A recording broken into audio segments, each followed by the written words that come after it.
Last quiz में जो मैंने क्वेश्चन पूछा था कि which of the following is not a treatment for heart vessel blockage, ये सवाल पूछने के पीछे मेरा मेन ये मकसद था कि बहुत लोगों को ना एंजियोग्राफी और एंजियोप्लास्टी इन दो टर्म्स में बड़ा कंफ्यूजन होता है। तो ये क्वेश्चन का एक्सप्लेनेशन देने के पहले मैं आपको बता दूं, एंजियोग्राफी जब हम कहते हैं तो ये हार्ट के वेसल के ब्लॉकेज को देखने का टेस्ट है।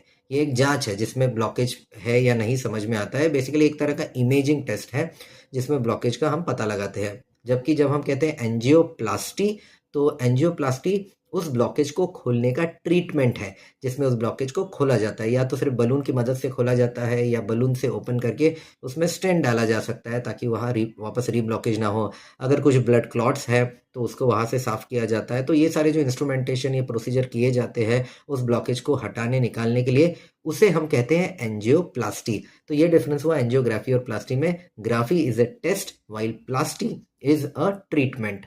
Now coming to the question, तो जैसा कि मैक्सिमम लोग जानते हैं कि एंजियोप्लास्टी, बाईपास ऑपरेशन और ब्लड थिनर मेडिसिन इन सबको तो ब्लॉकेज में ट्रीटमेंट में इस्तेमाल किया ही जाता है और इसलिए इसका सही जवाब है एंजियोग्राफी।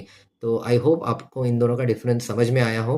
ये एंजियोग्राफी और एंजियोप्लास्टी पर एक डिटेल्ड वीडियो हमारे फर्स्ट हार्ट कार्डियक सेंटर के यूट्यूब चैनल पर भी है, उसको आप लोग डेफिनेटली देख लेना। उससे आपका जो डाउट है ना ये ग्राफी और प्लास्टी वाला, वो 100% क्लियर हो जाएगा।